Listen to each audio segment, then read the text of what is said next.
Oke, assalamualaikum warahmatullahi wabarakatuh. Welcome back di channel YouTube Asnan Wae.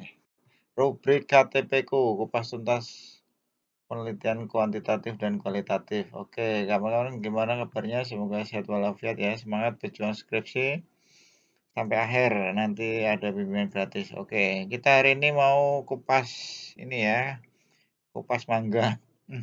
Kupas judul penelitian hubungan dan pengaruh ini yang banyak tentang yang ditanya ya.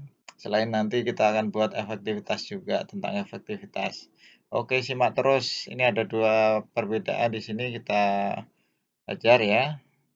Intinya sebenarnya kawan-kawan jangan terpaku sama hmm, metodenya apa, misalnya kuantitatif atau metodenya apa gitu ya. Karena kadang baik kausal komparatif maupun korelasi itu dua-duanya masuk penelitian ex post facto ya.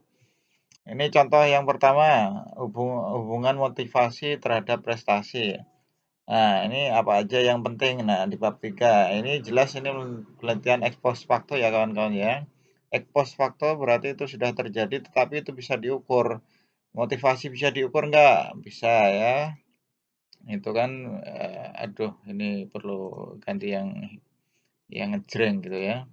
Nah, motivasi bisa diukur nggak? Bisa ya. Nah, ini lalu kemudian prestasi juga bisa diukur. Tapi ini, nah, itu korelasi ya. Kemudian pengumpulan datanya cukup dengan kuesioner ya. Motivasi ini nanti kuesioner atau angkatnya bagaimana? Ada yang sudah baku itu lebih bagus kalau diambil dari yang jurusannya psikologi gitu ya. Tapi kalau misal mau adaptasi maka perlu divalidasi dulu ya. Oke, selain kuesioner juga dokumentasi ya. Nanti untuk mengukur prestasi ini perlu hasil nilai-nilai itu ya. Nilai ulangan dan seterusnya untuk mengukur prestasi. Kemudian hipotesisnya. Nah, dugaan sementaranya berarti ada 3. Karena di sini motivasinya ini kayak laten juga ya, tersimpan. Jadi motivasi ada 2, intrinsik sama ekstrinsik ya kawan-kawan ya. Nah, berarti nanti hipotesisnya ada 3, yaitu ada hubungan positif dan signifikan antara motivasi yang pertama intrinsik dengan prestasinya, yang kedua ekstrinsik dengan prestasinya.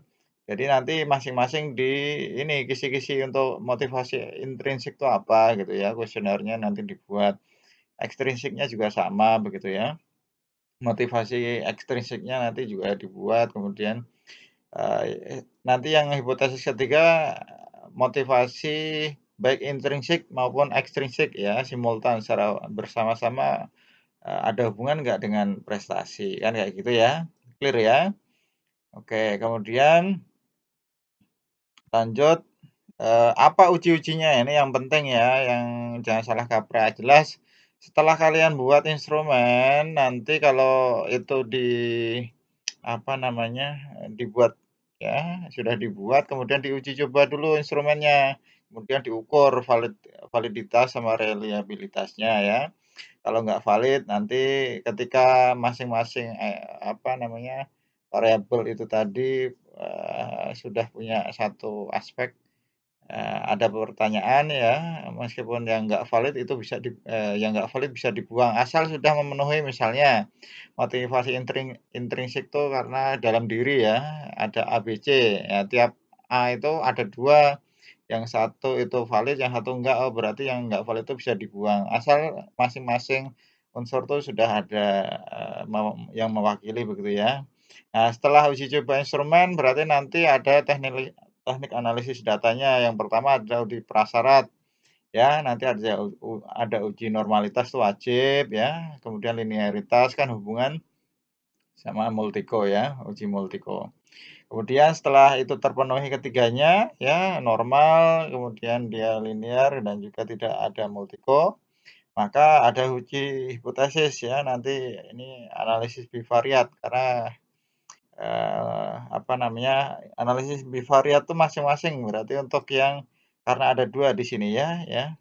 Jadi ini untuk mengukur atau membuktikan hipotesis yang pertama yaitu intrinsik terhadap prestasi atau dengan prestasi, yang kedua ekstrinsik dengan prestasi, itu pakai analisis bivariat ya, pakai korelasi produk momen. Sedangkan yang untuk simultan nanti pakai analisis korelasi berganda, yaitu dengan uji F ya kawan-kawan ya. Jelas uji F itu untuk mengetahui secara simultan ada hubungan nggak antara motivasi ekstrinsik sama intrinsik terhadap prestasi. Oke, clear ya itu ya. Oke, yang penting jangan bingung. Nanti silahkan nanya-nanya kalau masih bingung.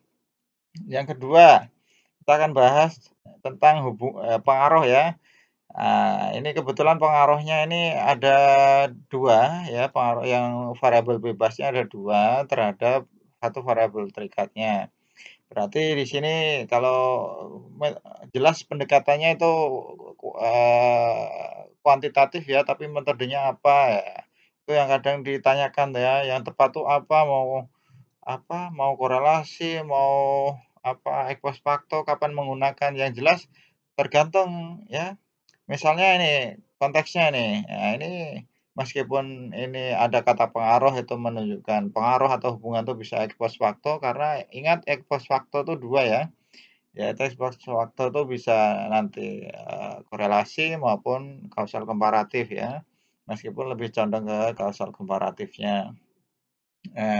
Kemudian ini berarti apa ini kalau kayak gini? Nah, ini menurut Sugiono kalau di situ terdapat lebih 2 atau lebih, variabel ya, kemudian kita pengen mengetahui hubungan sebab akibat ya, maka kita gunakan apa, asosiatif kausalitas gitu ya.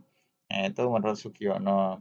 Pengumpulan, teknik pengumpulan data ya ini cukup dengan angket saja ya. Pengaruh lingkungan keluarga ya, lingkungan keluarga bisa diukur kan. Ini kemarin ada yang nanya nih, ini saya kasih jawaban di sini. Hipotesisnya berarti gimana kalau tadi ada hubungan ya, positif dan signifikan, ini pun sama. Ya, kalau ini ada pengaruh positif dan signifikan. Yang pertama antara lingkungan keluarga dengan soft skill, yang kedua pembelajaran XX dengan soft skill gitu ya. Yang ketiga secara simultan ya, secara simultan keduanya antara LK dan PXX dengan SS gitu ya. Nah, ini yang jelas juga harus nyambung ya kawan-kawan ya. Jangan sampai misalnya ambil 2 variabel bebas itu jauh ya. Ini kebetulan nih mau melihat karena yang ditarikatnya itu soft skill ya, jadi nyambung antara keluarga dan pembelajarannya, sinkron gitu loh, match ya. Kemudian, lanjut berarti uji-ujinya apa? Nah, ayo kita tengok uji-ujinya.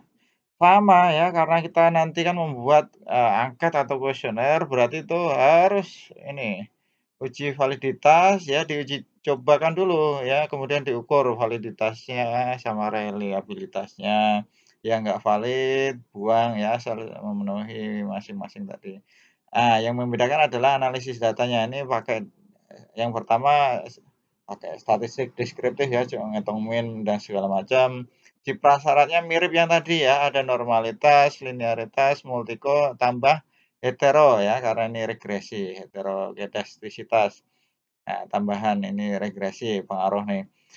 Uji hipotesisnya adalah linear berganda, karena kenapa berganda ya, karena ini ada 2 ya, kalau cuma satu variabel bebas, satu variabel terikat, berarti analisis regresi sederhana saja.